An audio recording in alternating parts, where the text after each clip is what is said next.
Flexible आपका syllabus हो गया है कि आप किसी भी सब्जेक्ट्स को आप अपने सब्जेक्ट्स के साथ ले सकते हैं। तो वो जो एक बार था आपका subjects wise, history, commerce, science और ह्यूमैनिटीज़ का, तो वो कहीं ना कहीं अब नेशनल एजुकेशन पॉलिसी ने आपके लिए इजी कर दिया। मुझे पर्सनली बड़ा लगता था कि साइंस सिर्फ इंटेलिजेंट बच्चे जो बहुत ही बुद्धिमान हैं वो ले सकते हैं और शायद उन्हीं का करियर चरम सीमा पर रहता है। लेकिन मुझे अंग्रेजों की एक चीज़ बड़ी अच्छी लगी कि वो अंग्रेजी हमें सिखा गए। नमस्कार, जय हिंद। मैं आरपी सिंह आप सभी का हार्दिक स्वागत करता हूं। एक बहुत ही खास प्रोग्राम जिसका उद्देश्य है कि हमारे जो बच्चे जो देश के भविष्य हैं उनको सही रास्ता दिखाया जाए, उनके कैरियर में वो आगे कैसे बढ़ें, इसके लिए उनको सही गाइडेंस दी जाए। आज हम श्रीमती सरती देवी पब्लिक स्कूल, जो कि एसडी पब्लिक स्कूल के नाम से जाना जाता है, यहाँ पर मौजूद हैं। एक बहुत अच्छा मौका है, आप यहाँ अपने टीचर्स से, हमारे जो कंसल्टेंट्स हैं उन लोगों से आप पूछ सकते हैं। गुड मॉर्निंग, मेरा नाम नेहा है। मैं 11th क्लास की स्टूडेंट हूँ। मेरा ह्यूमैनिटीज़ सब्जेक्ट है, बट मैं एज एन टीचिंग करना चाहती हूँ in the field of handicapped person. So please मुझे ये बताया जाए कि मेरे को क्या क्या डिग्रीज चाहिए होंगी और क्या क्या मैं कर सकती हूँ उसके अलावा। बहुत उत्तम विचार है बच्चे आपके कि आपने ये सोचा कि मैं टीचिंग में तो जाना चाहती हूँ, लेकिन टीचिंग में मैं उन बच्चों की करना चाहती हूँ जो स्पेशल चाइल्ड है। और हम लोग अपनी सोसाइटी में हम इन चीज़ों को देखते हैं कि जनरली या तो स्कूल लेवल पे अगर बच्चे स्पेशल स्टूडेंट आ जाते हैं तो हम उनको बुली करते हैं, टीज़ करते हैं, उनका मजाक उड़ाते हैं, हम उस लेवल पे कोऑपरेट नहीं करते। लेकिन इस एज ग्रुप में आपने इतनी बड़ी बात सोची, ये बहुत बड़ी बात है। यहाँ तक आपकी जर्नी की बात है, आपको 10-12 तो सेम सिचुएशन में ही कंप्लीट करना है। इसके बाद आपको स्पेशल एजुकेटर का कोर्स करना पड़ेगा। जैसे आज के दिन बीएड की अगर हम बात करें तो बीएड भी आने वाले टाइम में 4 साल का हो जाएगा और उसमें आप स्पेशल एजुकेटर के तौर पे अपना सब्जेक्ट चूज कर सकते हैं। तो आपकी जर्नी जब आप इसको कंप्लीट करेंगे और जब आपकी वैकेंसीज निकलती हैं उसमें आपका कॉम्पिटिटिव टेस्ट होता है, वो आप क्वालिफाई करें, इंटरव्यू जो भी उनका सिस्टम है उसको आप क्वालिफाई करते हुए एक स्पेशल एजुकेटर बन सकते हैं। जी, बहुत अच्छा डॉक्टर साहब ने बताया, क्योंकि एक बहुत ही स्पेशल क्वेश्चन भी था ये। अब घंटी तो बज रही है, वो आपने सुना होगा, तो बहुत ज़्यादा जल्दी नहीं है, लेकिन फिर भी अगर आप में से कोई भी आप प्रश्न पूछना चाहे तो अभी भी समय है। आप अपना प्रश्न, अपनी जिज्ञासा सीधे तौर पर पूछ सकते हैं। Good morning sir. Good morning ma'am. मेरा नाम तन्नू है। मैंने नॉन मेडिकल ली है, और जिस नॉन मेडिकल में हम पीसीएम पढ़ते हैं, लेकिन हम सीएस भी पढ़ते हैं। तो मैं जानना चाहूँगी कि हम कंप्यूटर साइंस की फील्ड में आगे क्या क्या कर सकते हैं, उसमें बेस्ट ऑप्शन क्या रहेगा। हाँ तन्नू, जैसा कि आपने पूछा कि आपके पास फिजिक्स, केमिस्ट्री और बायोलॉजी है और कंप्यूटर साइंस भी ले रखा है आपने, और physics, chemistry, mathematics and computer science. तो कंप्यूटर साइंस के फील्ड में आप बीएससी कंप्यूटर साइंस कर सकते हो। अदरवाइज अगर आप जेई मेन के पेपर को देते हैं तो 4 ईयर की बीटेक की डिग्री कर सकते हैं आप, या 3 ईयर का जनरल ग्रेजुएशन कर सकते हैं आप कंप्यूटर साइंस के थ्रू। अगर आप बीटेक करना चाहते हैं तो कई सारे कॉलेजेस हैं, जैसे जेई मेन के थ्रू आप डिफरेंट इंजीनियरिंग कॉलेजेस में एडमिशन ले सकते हैं। आईआईटी से कर सकते हैं, IIIT ओखला से कर सकते हैं, डीटीयू से कर सकते हैं, एनएसआईटी से कर सकते हैं।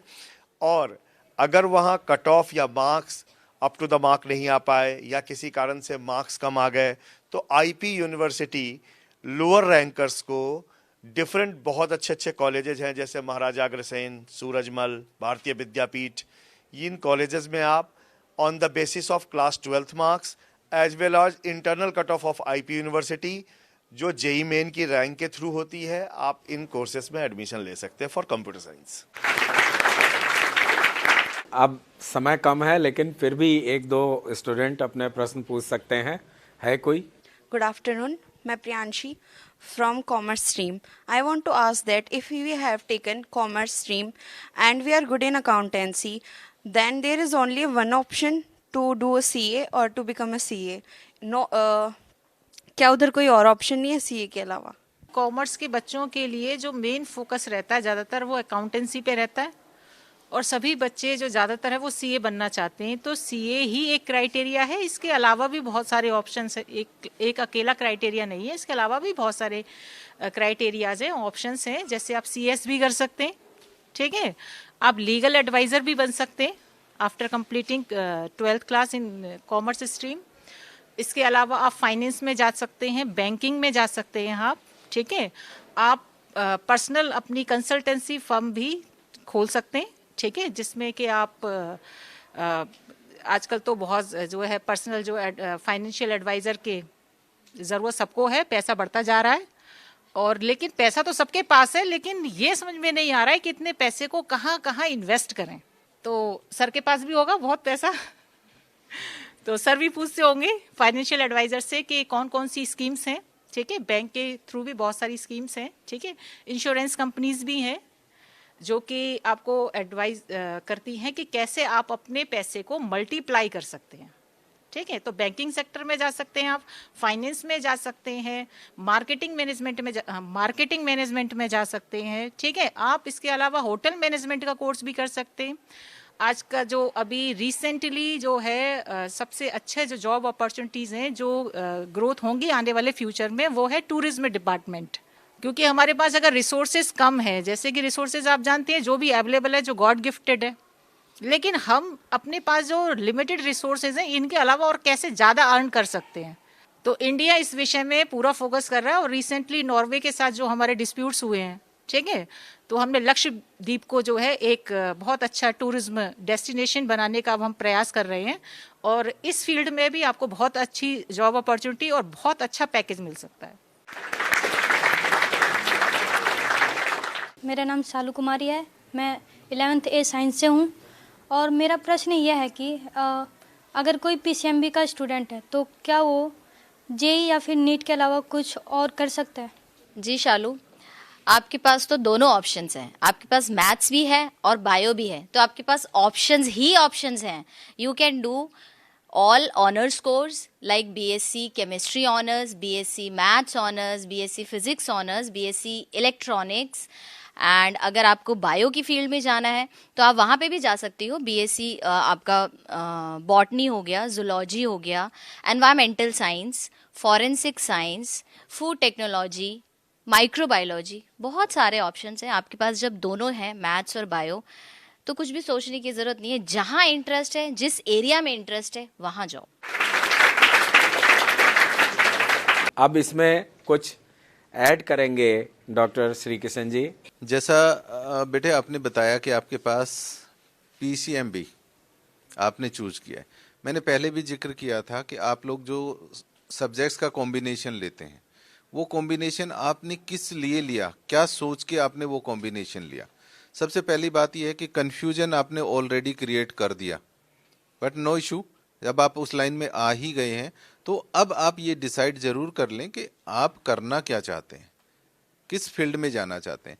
आप बायो की फील्ड में जाना चाहते हैं या इंजीनियरिंग की फील्ड में जाना चाहते हैं, कहीं ना कहीं आपको सिलेक्शन करना होगा। अगर आप सिलेक्शन नहीं करेंगे और ऑप्शंस रहेंगे, आप ये देखेंगे कि मेरे पास 10 ऑप्शन, 20 ऑप्शंस है, 50 ऑप्शंस है, तो उन ऑप्शंस में से किसी एक ऑप्शन को तो आपको चूज करना ही होगा ना। तो पहले आप इस चीज़ पे फिक्स करें अपने आप को कि मैं क्या करना चाहता हूँ।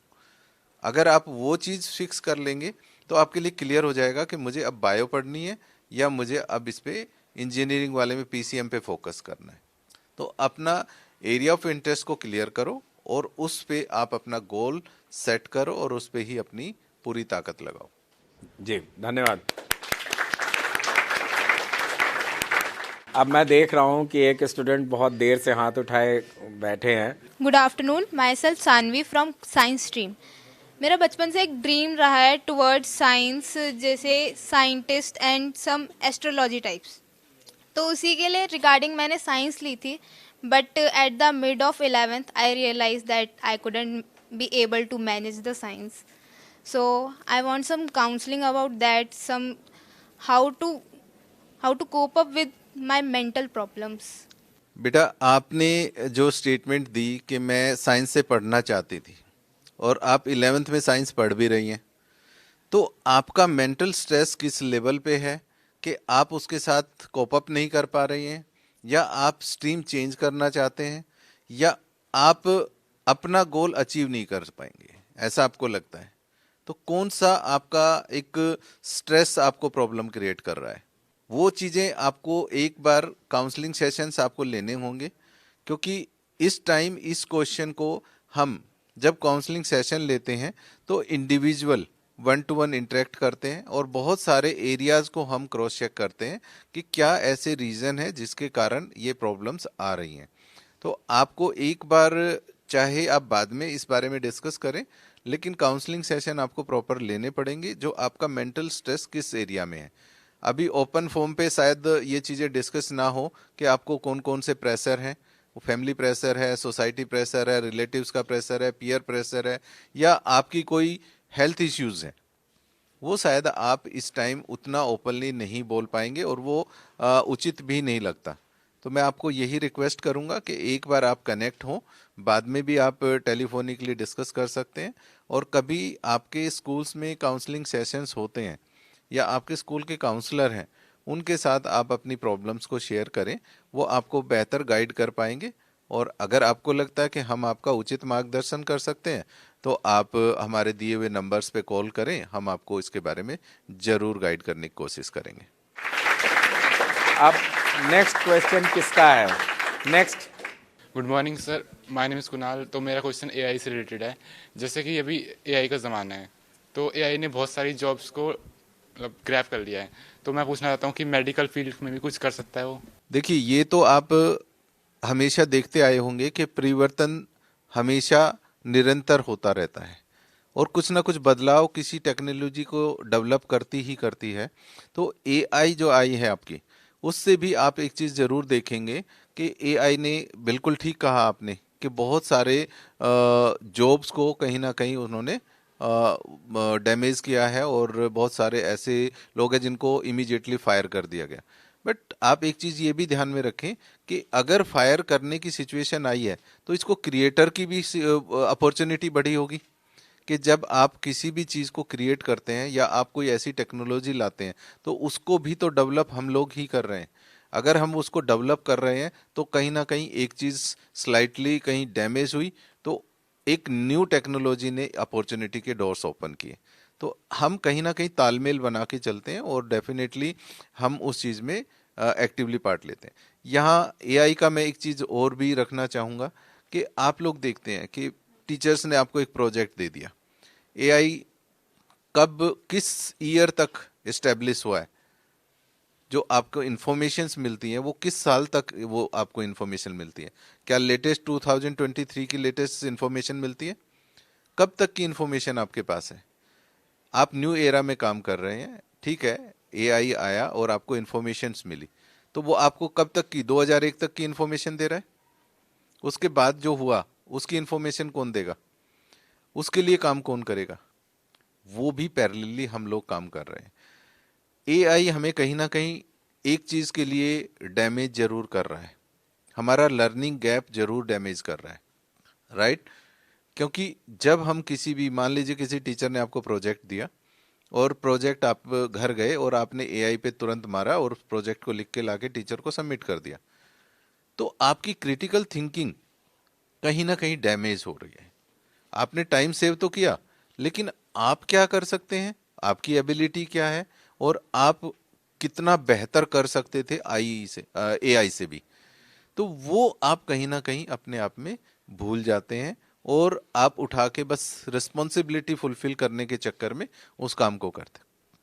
मैं कहता हूँ उसकी आप जानकारी लीजिए, रिसोर्सेज को देखिए, सीखिए, लेकिन अपनी जो आपकी अंदर की नॉलेज है, जो आप कर सकते हैं टेक्निकली, जितना साउंड आप हैं, आपका ब्रेन कितना फास्ट काम कर सकता है, क्या न्यू इनोवेशन कर सकता है, उस पे आप काम जरूर करें, ताकि आने वाले फील्ड में जब आप लोगों को जॉब की नीड होगी या अपना एंटरप्रेन्योर की बात आती है, सेल्फ बिजनेस की बात आती है, तो आप उस लेवल पे अपने आप को प्रूव कर सके और अपने गोल अचीव कर सकते। तो एआई कहीं ना कहीं डैमेज भी कर रही है, तो आप लोगों को अपॉर्चुनिटी के डोर्स भी ओपन कर रही है, राइट? अब कोई और स्टूडेंट है? I am Deepak from class 11th. I choose humanities subject. I want to ask my question from my Pushpinder sir. हमें जैसे PCS provincial service exam in justice में एग्ज़ाम देना है, तो मुझे उसके लिए क्या करना होगा 12th के बाद? बेटा बहुत अच्छा क्वेश्चन आपका है। अगर आप सिविल सर्विसेज के लिए तैयारी करना चाहते हैं, आप लॉ में भी जा सकते हैं, आप लीगल भी अगर स्टार्टअप करते हैं, क्योंकि सिविल सर्विसेज में मोस्टली हमारे लॉ से रिलेटेड बहुत सारी चीज़ें आती हैं, हमारे लीगल से रिलेटेड बहुत सारी चीज़ें आती हैं। उसके अंदर उसमें बहुत सारे क्वेश्चंस होते हैं, बहुत सारे कंटेंट्स होते हैं जो लॉ से रिलेटेड हैं, हमारे पॉलिटिकल से रिलेटेड हैं। तो आप पॉलिटिकल स्टडीज़ अभी पढ़ ही रहे हैं अपने सेशन के अंदर 11th-12th में, हिस्ट्री आप पढ़ ही रहे हैं। ये हिस्ट्री और पॉलिटिकल, ये लीगल, ये सारे क्वेश्चंस, ये सारे चैप्टर्स, कंसेप्ट आपको कवर अप करने पड़ेंगे अपनी सिविल सर्विसेज की तैयारी के लिए, जिसका कि सही समय अभी है। आप अपना 11th-12th पॉलिटिकल, हिस्ट्री ये बड़े अच्छे से कॉप अप करें। इसके बाद अगर आप चाहते हैं तो आप अपना लीगल फील्ड में लॉ में एडमिशन ले सकते हैं। आफ्टर 12th भी बहुत अच्छी अपॉर्चुनिटी हमारे पास अब है, क्योंकि लॉ की जानकारी होना बहुत ज़्यादा ज़रूरी है। इसीलिए CBSE ने 11th और 12th क्लास के अंदर भी लीगल स्टडीज़ स्टार्ट कर दी है। एक नया सब्जेक्ट इंट्रोड्यूस कर दिया है, जिसमें लीगल स्टडी के अंदर आपको कानून के बारे में 11th और 12th क्लास से ही बताया जाएगा। तो उस फील्ड में आप आराम से अपना अप्रोच कर सकते हैं। लीगल में अगर आप आते हैं, आप 12th के बाद लॉ ज्वाइन कर सकते हैं। 5 इयर्स का कोर्स होता है, आप चाहें तो ग्रेजुएशन करके उसके बाद कर सकते हैं। इन बिटवीन आप अपना प्रिपरेशन भी करते रहें, अपने सब्जेक्ट्स को भी कवर अप करते रहें। सर ने जैसे बताया कि आप अपने कॉम्पिटिटिव एग्जामिनेशन के लिए अपनी प्रिपरेशन और अपने सब्जेक्ट्स की कमांड रखें। लीगल स्टडी सब्जेक्ट कई साल पहले से ही स्कूल्स में इंट्रोड्यूस हो चुका है, बट क्या होता है कि हमारे जो रूरल एरियाज़ हैं या कुछ स्कूल्स ऐसे होते हैं कि जो इनको टाइमली इंट्रोड्यूस नहीं करते। रीज़न बीइंग कि बच्चों का फोकस नहीं होता है कि वो उस सब्जेक्ट को लेना ही नहीं चाहते, या तो साइंस में जाएंगे या आर्ट्स में जाएंगे या कॉमर्स में जाएंगे, तो उनको लगता है कि नहीं, मुझे अभी लीगल स्टडी पढ़ने की क्या ज़रूरत है, जबकि वो आपके लिए बहुत ही बेनिफिशियल होता है अगर आप उस फील्ड में जाना चाहते हो और स्कूल्स आपको वो अपॉर्चुनिटी दे देता है। तो जुडिशरी की जहां बात करते हैं तो आप 12th के बाद क्लैट का एग्जाम दे सकते हैं, जिसके थ्रू आप अपना LLB वगैरह का एडमिशन आपका हो सकता है। जब आप LLB कंप्लीट करते हैं तो आप BCI में आप रजिस्टर्ड होंगे, उसके बाद आप LLM करेंगे और अपना जुडिशरी का एग्जाम दे सकते हैं। Good afternoon sir and ma'am, मेरा नाम प्रवीण है और मेरा क्वेश्चन मनीष सर से है कि हम बिना JEE के एग्ज़ाम दिए क्या हम IIT को क्रैक कर सकते हैं? नहीं, बहुत अच्छा प्रश्न है। बिना JEE के एग्ज़ाम दिए IIT में एडमिशन लेना ये नहीं हो सकता, और पहले JEE मेंस के एग्ज़ाम को क्लियर करना होता है। फिर जो बच्चे सेलेक्ट होते हैं, जो कट ऑफ क्रॉस करते हैं, वो JEE एडवांस का पेपर देते हैं। आफ्टर JEE एडवांस आपको IIT में एडमिशन मिलती है। तो बिना JEE के पेपर दिए आप एडवांस के लिए एलिजिबल नहीं है और IIT में एडमिशन के लिए एलिजिबल नहीं है। Good afternoon ma'am. Good afternoon sir. मेरा क्वेश्चन मनीष सर से है। मेरा नाम केशव है और मैं कॉमर्स क्लास से हूँ, कॉमर्स स्ट्रीम से हूँ। मेरा ड्रीम ये है कि I want to become a software engineer after 12th। तो क्या मैं BCA ले सकता हूँ? और इसके लिए मैंने 10th के बाद अपना एक कोर्स किया था 1.5 साल का, जिसमें मैंने कंप्यूटर में डिप्लोमा भी लिया था। तो क्या 12th के बाद मैं BCA ले सकता हूँ, कर सकता हूँ? हाँ, बहुत अच्छा क्वेश्चन है आपका। तो आप पहले मुझे अपना सब्जेक्ट बताइए। मैथमेटिक्स है आपके पास क्लास? विदाउट मैथ सम यूनिवर्सिटीज जो विदाउट मैथमेटिक्स भी BCA कराती है, बट आपको एलिमेंट्री कोर्सेस BCA में जब आपकी एडमिशन होगी तो फर्स्ट ईयर में आपको मैथ्स के एलिमेंट्री कोर्सेस को क्लियर करना पड़ेगा। That is the compulsory paper for those student who are not taking maths in class 11th and 12th। But बहुत सारी यूनिवर्सिटीज ऐसे हैं जिसमें विदाउट मैथमेटिक्स आप BCA के कोर्सेज नहीं कर सकते, क्योंकि उसमें कंप्यूटर की कोडिंग होती है, स्टैटिक्स होते हैं, मैथमेटिकल रीजनिंग होती है, और नॉन मैथमेटिक्स स्टूडेंट को वो करने में बहुत प्रॉब्लम होती है। दैट्स वाई आपको कुछ एलिमेंट्री कोर्सेज हैं जो कॉलेज प्रेफर करती हैं, उनको आपको फर्स्ट ईयर में क्लियर करना पड़ेगा, तो आप अपने BCA को कंटिन्यू कर सकते हैं। प्रिंसिपल मैडम का एक बार मैं फिर स्वागत करता हूं, क्योंकि कुछ ज़रूरी काम से वो बाहर गई हुई थी, अब आ गई हैं, तो मैं चाहता हूं कि वो कुछ वर्ड बोलें, कुछ शुभकामनाएं दें। आज का जो ये प्रोग्राम था सारा, ये बहुत ही मतलब यूज़फुल रहा बच्चों के लिए। बच्चों ने बहुत अच्छे क्वेश्चन किए और सारे डाउट्स हमारे पैनल ने सोल्व किए। सबसे पहले जो आपकी एज है, सबसे पहले जो आपके माइंड में एक क्वेश्चन आता होगा कि हम पढ़ किस लिए रहे हैं, हम क्या बनेंगे। तो उस सब का आपने बहुत अच्छे क्वेश्चन किए और उनका सबका बहुत अच्छे आपको आंसर मिले होंगे। और मुझे यकीन है कि आप सबने बहुत ही अच्छी जानकारी यहाँ से प्राप्त की होगी, तो आप उसका बेनिफिट उसका ले सकते हैं। कई बार प्रेशर में आते हैं बच्चे, पेरेंट्स का प्रेशर होता है कि ये सब्जेक्ट लेना है, ये सब्जेक्ट अच्छा है, ये सब्जेक्ट अच्छा है। तो मैं आप सबसे कहना चाहती हूँ कि जब भी हम कुछ चूज़ करते हैं, चाहे वो सब्जेक्ट हो कुछ, सबसे पहले आपको अपना इंटरेस्ट देखना है और उसके बारे में आपको पूरी जानकारी होनी चाहिए कि आप वो पढ़ के या उस पे काम करके आप क्या कर सकते हो, भविष्य में आप क्या बन सकते हो। अब क्योंकि क्रमशः धीरे धीरे हम लोग समापन की ओर चल रहे हैं, तो मैं डॉक्टर साहब से भी निवेदन करूंगा कि वो कुछ समापन में कुछ आप लोगों को कुछ गुर बताएं। देखिए, पैनल डिस्कशन में बहुत सारी चीज़ें हम लोगों ने डिस्कस की, लेकिन अभी भी मुझे पता है कि हमारे पास जितने भी बच्चे यहाँ पे बैठे हुए हैं, सबके मन में कम से कम 10-10 क्वेश्चन अभी भी घूम रहे होंगे। बट एक हमारा पीयर ग्रुप कहीं ना कहीं हमें एम्बैरेस फील कराता है और वो हम लोगों को आगे नहीं बढ़ने देता। आप लोगों के निजी मित्र आपके मित्र हो सकते हैं किसी पर्टिकुलर एरिया में, लेकिन अगर आपको कहीं अचीवमेंट कुछ आपको अचीव करनी है और वहाँ आपको लगता है कि आप अपने क्वेश्चंस पूछें, तो आप उन्हीं पीयर ग्रुप से जिनके साथ आप बहुत क्लोज हैं, उनके सामने ही क्वेश्चन पूछने से कतराते हैं। आपको शर्म आती है, आप डरते हैं कि ये लोग मेरा मजाक बनाएंगे, हंसेंगे बाद में कि ऐसा क्वेश्चन पूछ रहा था। लेकिन एक चीज़ का ध्यान रखिएगा कि जब भी कभी आप अपनी जिज्ञासा को बाहर निकालते हैं तो उसका कोई ना कोई निवारण आपको जरूर मिलता है।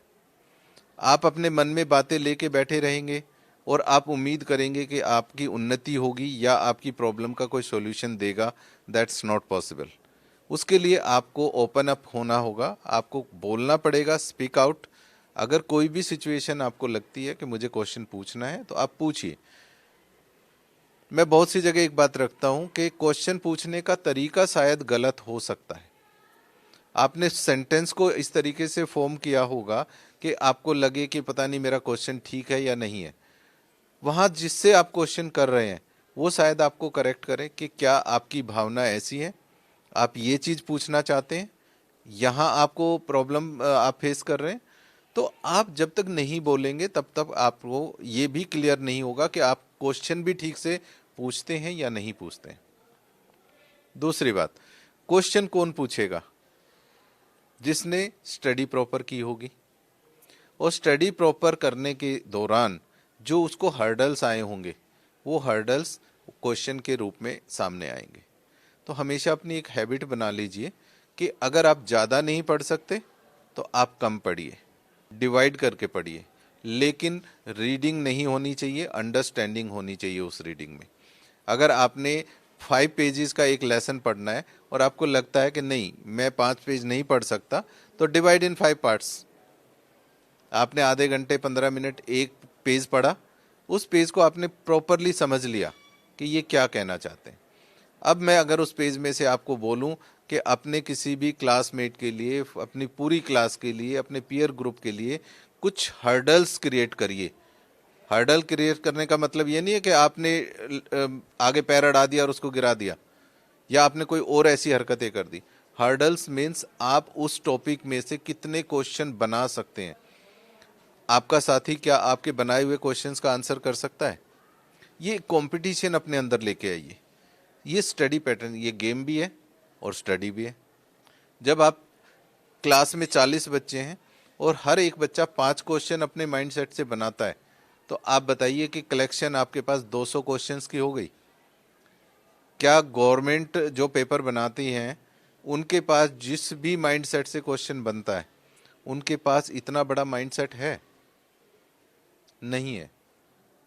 आप लोगों के पास है। हर सब्जेक्ट को इतने एंजॉय करके पढ़िए और तरीके से आप उस तरीके के क्वेश्चन बनाइए। फिल इन द ब्लैंक्स बना दिए आपने, ट्रू फॉल्स बना दिए, असर्शन के क्वेश्चन आपने अब आते हैं उसके हिसाब से।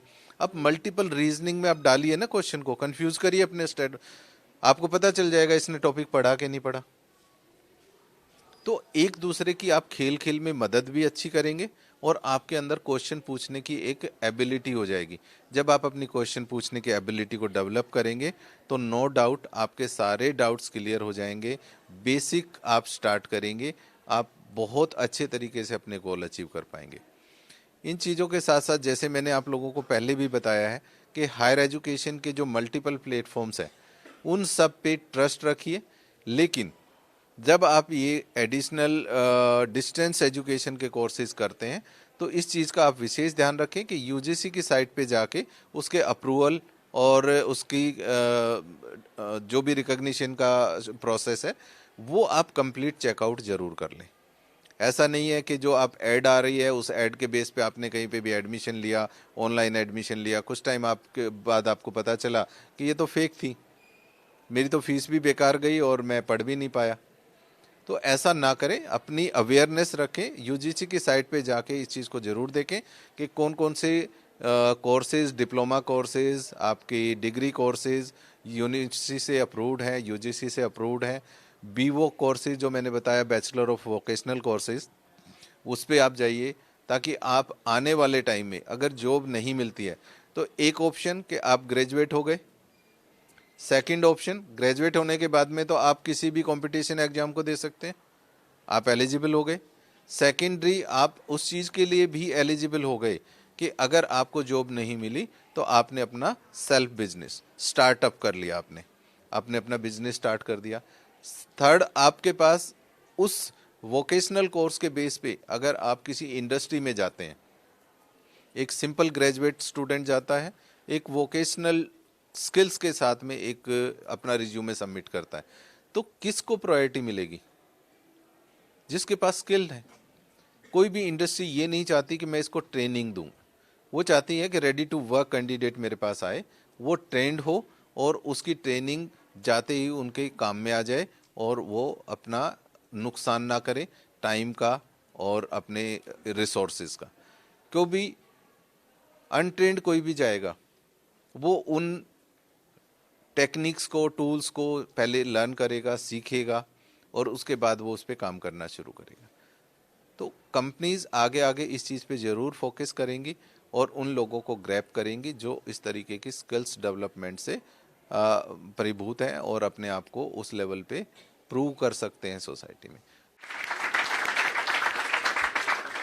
बहुत बहुत धन्यवाद डॉक्टर श्री किशन जी। और साथ ही मैं एसडी पब्लिक स्कूल के सभी पदाधिकारियों के साथ साथ उससे जुड़े सभी लोगों का मैं बहुत बहुत धन्यवाद कहता हूँ, साधुवाद कहता हूँ। इसके साथ ही साथ मैं आज का प्रोग्राम यहीं विश्राम देता हूँ, लेकिन उससे पहले मैं ज़रूर बोलूँगा कि भारत माता के लिए हम लोग एक बार जयकारा जरूर लगाएं। भारत माता की जय।